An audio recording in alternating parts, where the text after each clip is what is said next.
अस्सलाम वालेकुम दोस्तों। मेरा नाम है उसामा और आप देख रहे हैं उसामा शकील टीवी। 7 जनवरी की सुबह 10:15 के करीब अमेरिका की स्टेट कैलिफोर्निया के एक शहर लॉस एंजलिस में धुआं उठ रहा था। ये एक हाइकिंग की जगह थी जहां हर तरफ चट्टानें मौजूद हैं। इस जगह 2 आदमी हाइकिंग कर रहे थे जब इनकी नज़र धुएं पर पड़ी और इन्होंने फौरन पुलिस को कॉल कर दी। दोस्तों, इससे ठीक 6 दिन पहले नए साल के दिन भी इसी एरिया में आग लग गई थी, लेकिन फायर फाइटर्स ने उस आग को काबू में कर लिया था। और फिर 6 दिन बाद यानी 7 जनवरी को फिर से इसी एरिया में धुआं उठ रहा था।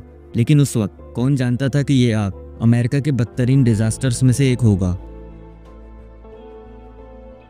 दोस्तों, ये छोटी सी चिंगारी देखते ही देखते हर जगह फैलना शुरू हो गई और ये आग इतनी तेजी के साथ फैल रही थी कि सिर्फ 20 मिनट में ये आग 200 एकड़ तक फैल चुकी थी और घरों को और इमारतों को अपनी लपेट में लेते हुए आगे बढ़ती गई। दोस्तों, उस वक्त फायर फाइटर्स 1000 से ज्यादा फायर ब्रिगेड की गाड़ियां, 31 हेलीकॉप्टर्स और जहाज तक इस आग पर पानी गिरा रहे थे, लेकिन आग काबू में नहीं आ रही थी।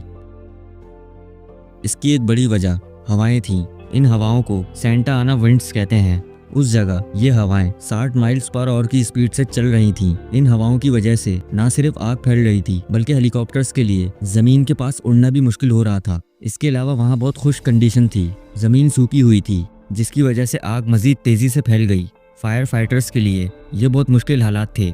इनके पास पानी का प्रेशर भी कम था और ये आग देखते ही देखते इतनी फैल गई कि पानी भी कम पड़ना शुरू हो गया। दोस्तों, अमेरिका की रियासत कैलिफोर्निया में पहले भी कई दफ़ा आग लग चुकी है, लेकिन इस दफ़ा जिस तरह तेज़ी से यह आग फैली उस पर एक्सपर्ट्स भी हैरान थे।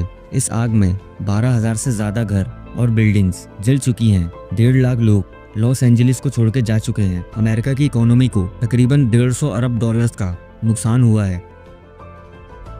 लेकिन अब तक ये नहीं पता चल पाया कि आग लगने की वजह क्या है, लेकिन उसकी कुछ वजहें हैं जो समझ में आ रही हैं। अब उसके बारे में बात करते हैं। इसकी पहली वजह बिजली का गिरना हो सकता है। बिजली के गिरने से उस जगह आग लग गई, लेकिन इसके चांस ना होने के बराबर हैं। इसकी दूसरी वजह ये हो सकती है कि किसी ने जानबूझकर उस जगह आग लगा दी हो। और तीसरी वजह ये भी हो सकती है कि किसी बिजली की लाइन या पोल में आग लग गई हो। और एक और वजह ये भी हो सकती है कि इस आग के लगने से 6 दिन पहले न्यू ईयर के दिन जो आग लगी हुई थी वो आग फिर से जल गई हो, क्योंकि वहाँ शदीद किस्म की तेज हवाएं चल रही थीं। और ऐसे मौसम में ये मुमकिन है। न्यू ईयर के दिन कुछ लड़के यहाँ पटाखे वगैरह लाए थे, जिसकी वजह से वो आग लगी थी। और हो सकता है कि वही आग 6 दिन बाद फिर से एक्टिव हो गई हो। लेकिन फिलहाल तो वहाँ आग बुझाने का काम चल रहा है, जिसमें कई दिन लग सकते हैं। अगर आपको ये वीडियो पसंद आई हो तो इस वीडियो को लाइक करें और हमारे चैनल को सब्सक्राइब करें।